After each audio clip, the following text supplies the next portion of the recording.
Good morning. In the previous section, we have discussed uh, basic points regarding the rotor design, and we have seen one example how to solve the particular example on the rotor design. So, in today's lesson, we'll see again two more examples on the rotor design, and we'll see some theoretical parts. So, in this case, I will share you some documents where we can see the particular examples. So, directly, this is the example number 2 on the rotor design. So in this case, a three-phase 200 kilowatt to 3.3 kilovolt 50 hertz 4-pole induction motor has the following dimensions. Internal diameter of the stator, it is 56.2 centimeter. Outside diameter of the stator, it is 83 centimeter. Length of the stator, 30.5 centimeter. Number of stator slots, 60. Width of stator slot, 1.47 centimeter. Depth of stator slot, 4.3. The radial gap, it is given 0.16 centimeter. Number of rotor slot, it is 72. Depth of the rotor slot, 3.55 centimeter. Width of the rotor slot, it is 0.95 centimeter. Assuming area flux density to be 0.5 Tesla. Area flux density is 0.5 Tesla. So then calculate flux density in the stator teeth, rotor teeth, and stator core. So here 3 points are asked. One is flux density in the stator teeth, rotor teeth, and stator core. So please, you need to understand what is that particular flux density. All the sections of the particular rotor and the stator, rotor and the stators. Here, whatever the points are there, they are related to the stator, and hence they are related to the particular flux density of the stator and as well as of the rotor. So, in order to have this particular first point, that is the flux density in the stator, we need to know the formula. What is flux density in the stator? It is nothing but whatever the mean flux density in the stator is that into the particular constant value, that is 1.5. So it is the flux density in the stator. So we need to calculate the different parameters in order to calculate this particular. So first, you have to write the given points. Internal diameter of the stator is given. Depth of the stator slot is given 4.53 centimeters. So now we need to calculate diameter at 1/3 height from narrow end of the stator teeth. It is D dash. So here you need to put the values. D is given 1/3, that is height of the stator slot is given into 2. It is your particular diameter at 1/3 height. So now this is the first point. Second, slot pitch at 1/3 height. So again we need to take this thing 1/3 height, slot pitch, 2s dash. It is pi d dash divided by ss divided by. So this is number of stator slots, ss 5 into d dash divided by 60. It is slot pitch at 1/3 height, that is 3.1 centimeter. Now we need to go for tooth width at this section. At this particular section, we need to go for tooth width, that is bt dash. Now it is 2s dash minus bs. 2s dash minus bs is your tooth width at this section, that is 3.1 minus 1.47, it is 1.63. So these 3 points were calculated. Then we need to go for the area of one stator tooth. Area of one stator tooth. So why we are calculating all these things means we need to calculate the particular flux density in the stator tooth. So area of one stator tooth, it is ET dash will be given by PT dash into Li. So it is the width and the length. So if you take this thing, so it is area of one stator tooth. So now the Li, we don't know. Li can be calculated by taking Ki L minus Nd into Wd. Nd into Wd. So in this case, what we are taking is just for one ventilating duct.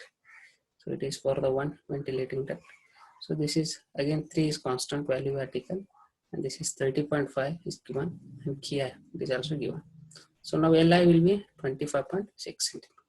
Now we can go for area of one stator tooth as ET dash is equal to, put the values, we will get area of stator tooth. So this is the point. Then number of stator teeth per pole. Number of stator teeth per pole will be given by 60 divided by 4. It is 15. It is 15. So now air gap area, coming to air gap area, it is pi d into L. So it is air gap area. Now go for total flux. It is BAV into air gap area pi dl. It is your 0.62675 total flux. So go for flux per pole. It is divided by number of poles 4. So it is flux per. Now mean flux density in the stator teeth, that is BT dash will be pi divided by ET dash into number of teeth per pole. So now this is already calculated 15 number of teeth per pole, and here you have calculated this ET dash also, and you have this particular flux also. You can go for mean flux density. Once you got mean flux density, you can go for the maximum flux density in the stator teeth. Maximum flux density in the stator teeth. So in order to have that maximum flux density in the stator teeth, we need to have this particular 1.065. So just multiply this with the 1.5 constant. It is your maximum flux density in the stator teeth. So in this we can calculate particular flux density in the stator teeth. It is 1.6 Tesla. Now go for flux density in the rotor teeth. Similar to the stator rotor design. So again, we need to go for diameter of the rotor. Diameter of the rotor, it is T minus 2 Lg, 56.2 minus 2 Lg is given. This is 0.16. Next, depth of the rotor slot. Depth of the rotor slot will be given, is given also, that is 3.55 centimeter. Now, diameter at 1/3 height, it is again related to the rotor, dr dash. Diameter at 1/3 height, it is dr dash, d minus 2 pi 3 into hdr into 2. Again, height of the rotor teeth. hdr means height of the rotor teeth. So just by putting this in this particular, you get dr dash. Now slot pitch at 1/3 height, same as rotor, sorry, stator, we need to calculate rotor, that's it. So pi dr dash divided by SR. Again, it is a rotor slot, it is 72 is given. Now pi into 51.4 divided by 72, it is 2.23 centimeter. Width of the rotor slot, it is also given. Now go for tooth width at this section. It is BTR dash is equal to TSR dash minus BSR. It is your tooth width. And then iron length, it is LI 25.6 centimeter. Area of one rotor teeth. For one rotor teeth we are calculating. Now number of rotor tooth per pole will be 72 divided by number of poles.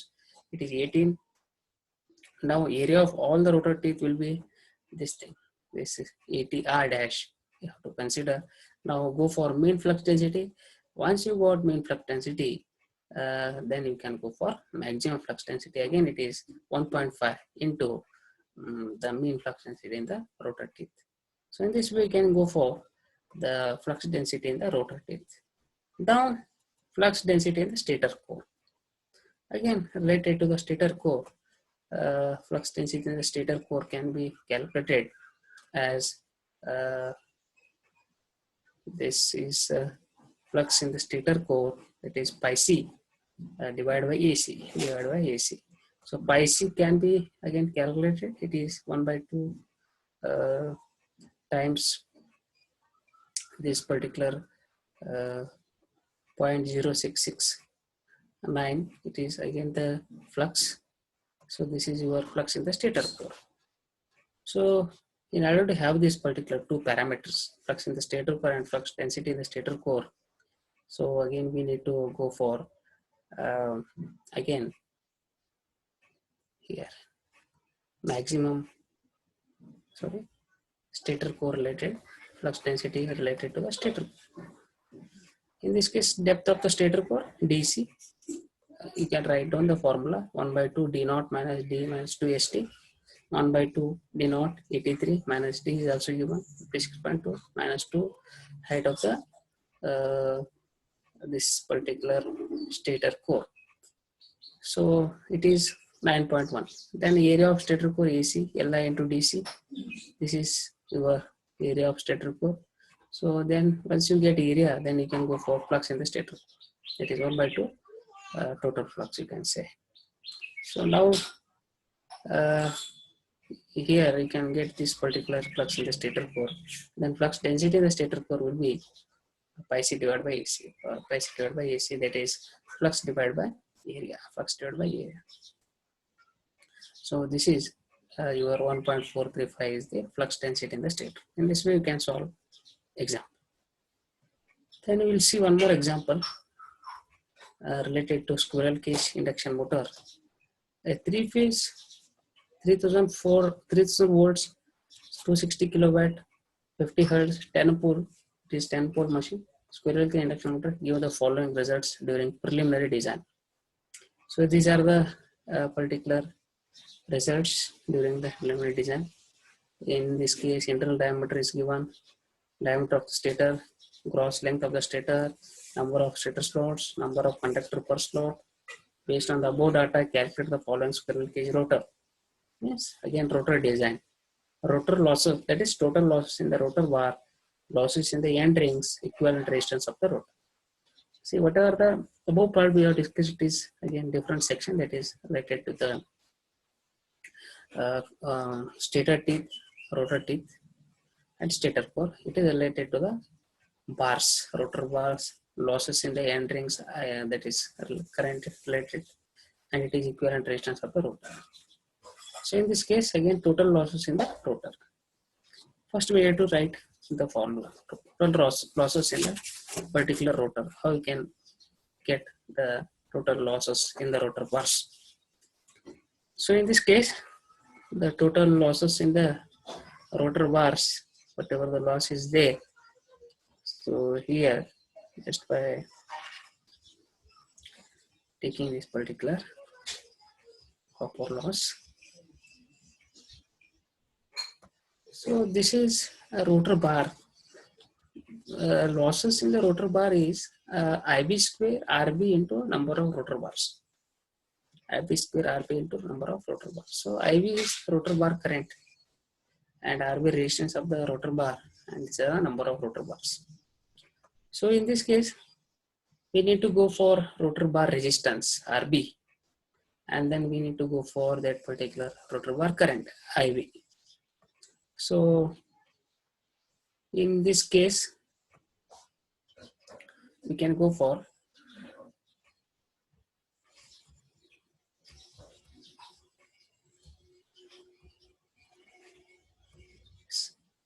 we need to select number of rotors first, rotor bars. So total losses in the rotor bars, in order to calculate, number of stator slots is 120. It is given. Now number of rotor slots SS is greater than SR. We have discussed that whatever the SR is there, it should be less than the SS. So to avoid clogging and crawling, these are the parameters are given. So we need to go for the design of rotor slots. Please remember. So you should have to consider all these things. So rotor bars, rotor slots should be considered. To avoid all these things, all the combinations, we can get the rotor slots as 115. It is less than the stator slots. Now once you get the rotor slots, go for the rotor bar current. In our rotor bar current, calculate rotor bar current, we need to calculate rotor slots pitch. This rotor slots pitch formula, this is 2.048 centimeter. Then have the rotor bar current. So here we need to have some of the considerations. Eta efficiency, power factor is given, motor input is 260.9. Assuming star connection, it is as it is star connection. Full load stator current will be input divided by root 3 VL cos pi. Now the full load stator current will be given by 61.5. So II dash I want, rotor current I want. So it is 0.85 IS, 0.85 again. It is total 52.275. Now KWS, it is constant given, a 0.955. Number of rotor conductors per slot, it is 1. Considering this, we can get this particular value, IB.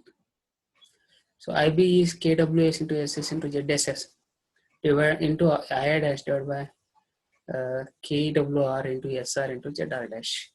So this is the number of conductors in the stator and number of conductors in the rotor.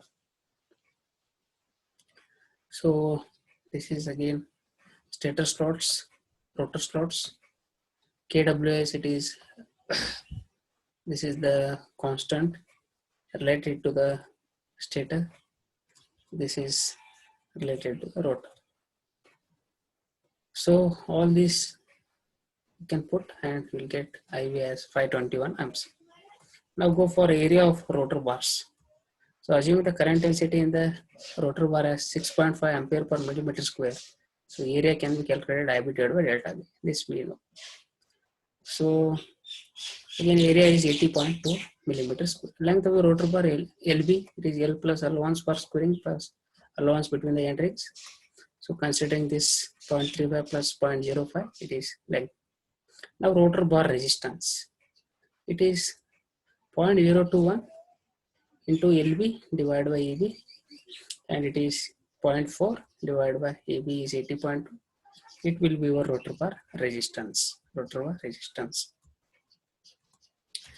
So now copper loss in the rotor bar, it is IV square RB, number of rotor bars. Put the values, you will get the losses in the rotor bar. Again, losses in the end ring, it is IE. In order to have this losses in the end ring, again we need to calculate the IE, that is end ring current. So put the formula, you'll get the IE. Then area of cross section of the end ring, this is also related to the end ring. AE will be given by this. Now air gap length LG is again 0.2 plus 2 under square root DL LG. This is the standard formula. So we can get air gap length. Then rotor diameter, you can calculate by this thing. Rotor diameter D minus 2 LG. This is the diameter of the stators, and it is minus 2 LG, standard formula. By using this rotor diameter, we can calculate. Again, assuming DME 6.878 centimeter less than that of the rotor. So it is DME 68 centimeter. So main length of the current path in end ring will be IME. So now we can get related to the end ring resistance we can get and total copper loss in the end. It is 2 into I square R. So in this way, you can go for the losses in the end ring and rotor bars. Finally, we can get equivalent rotor resistance as rotor copper losses divided by 3 IR dash square. So rotor copper losses related to the rotor copper loss in the bar plus copper loss in the end ring. So it is the total copper loss in the rotor, and hence we can get the equivalent resistance. So this is, we can calculate it for the rotor. So again, this is one more example. You can say this is what related to the, we are following given data, that is yes, slip ring induction motor. It is slip ring induction motor. So in the slip ring induction motor, clearly remember whatever the rotor is there, it is having again three-phase winding, and connected with some resistance. Okay. So it is just slightly different than that of the induction motor. That is squirrel cage induction motor. Here we need to design a wound rotor for the motor. Here some data is given. We need to calculate, or you have to design the wound rotor for the motor. Design of the rotor will be again including the diameter of the rotor, length of the air gap, outer diameter of the rotor. So in case of the design of the rotor, we need to calculate number of rotor slots first, then number of rotor turns. This is the basic. Again, we need to have number of slots per phase, then rotor current will be calculated, then size of the rotor conductors, and then size of the rotor slot, width of the slot, depth of the slots, then resistance and copper losses as we have discussed earlier. So these all parameters are calculated in the particular design, rotor design. This is some examples on the rotor of a induction motor. So again, we will see one more example that is on the no load current. This is actually asked in the examination. So the example is asked on the no load current of the induction motor. So in order to have that particular, please go through the theoretical part of the no load current.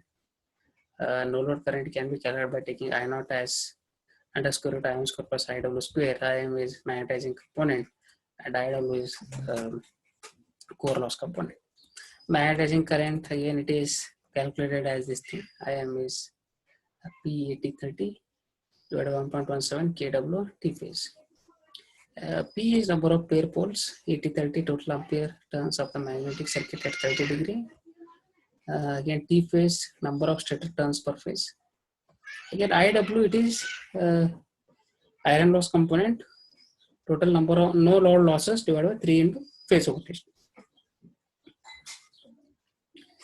So again cos pi naught, it is IW divided by I naught. So this is the example for the no load current. See, while designing a stator of a 3-phase 10 kilowatt 400 volt 50 hertz 4-pole wound in rotor induction motor, following data are updated. These are the data given. So these will be given in the example. So these are the various data given. Again, Carter's coefficient for the air gap is given. It is constant value. So based on the above data, calculate following performance data for this motor. In this case, flux per pole is asked, iron losses, active component of the no load current, and no load power factor. Now go for flux per pole. So in order to have that particular flux per pole, or you can say area flux per pole, this is E phase divided by 4.44 F T phase kW. This is the basic formula. So in order to have this pi, again we need to calculate some parameters. Like say total number of stator conductors, it is 36 into 38, 1368. Stator turns per phase, T phase, it is 1368 divided by 6 stator turns per phase. And then assuming star delta connection for the motor, V phase, it is phase voltage 400 volt. And E phase equal to V phase, it is 400 volts. Winding factor will be 0.955. So air gap flux per pole, that is pi is equal to E phase divided by this thing we need to use. This formula we need to use.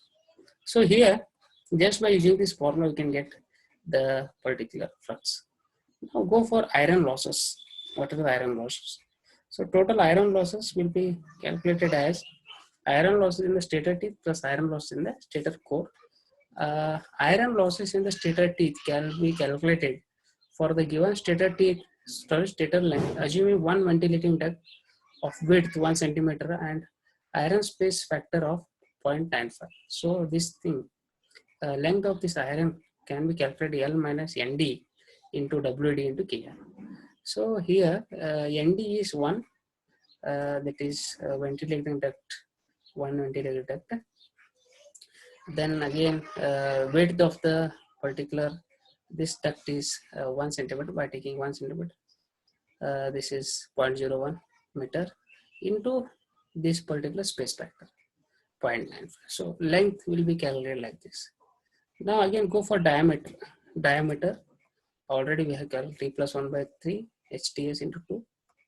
We'll start which we need to calculate. Again tooth width at this section, area of the stator tooth, and then we can go for mean flux density, maximum flux in the stator teeth, and then volume of all the stator teeth as by taking number of teeth. So this is the volume of the all the stator teeth. So weight of all the teeth will be volume into density, assuming the density of this thing. So weight of all the teeth will be this thing 0.001044, and hence total iron losses in the stator teeth will be total weight into total loss per kg. So iron loss in meteorite flux density 1.6 Tesla from the below, that is we have seen the graph here, it is 23 watt per kg. Total iron losses can be calculated. So now we need to go for again, after calculating this particular iron losses, we need to go for active component. Active component of no load current is equal to iron loss component of the current. So IW is given by taking this formula we can calculate the IW. Now magnetizing current and ampere turns of the stator core and ampere turns of the stator teeth. So this is in order to calculate that ampere turns for the rotor teeth, so we need to use this particular. So after calculating this thing, we can go for the particular no load current. So in this no load current, just you can calculate I naught as this thing IW and Im square, and no load power factor will be IW divided by I naught. IW divided by I naught. So these are the parameters we need to consider for calculating the no load current, and various parameters. So this is how we can calculate the different parameters. In this case, again, we will see some of the theory parts. So in this case, this is again asked in the examination, dispersion coefficient. So power factor is an important factor in designing of induction motor. So power factor depends upon two factors. So magnetizing current and ideal short circuit current, ISC. So this dispersion coefficient is defined as the ratio of magnetizing current to the ideal short circuit current, Im divided by ISC. So in this way we can go for dispersion coefficient delta. But for small values of Im and Xs, dispersion coefficient is small and power factor is good. So thus for small value of dispersion coefficient, power factor is good. Whereas for large value of dispersion coefficient, power factor is poor. So the magnetizing current is again Im.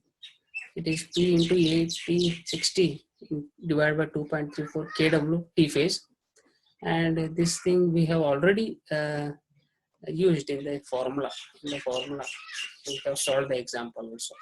So in this case, 80 air gap, it is the 8 lakh into 1.36 into BAV LG. So Im is proportional to B, and in this way we can calculate the dispersion coefficient delta. Again, from the circle diagram also we can have the effect on maximum power factor. So in this case, this is the effect on overload capacity. So this is the design of rotor. So in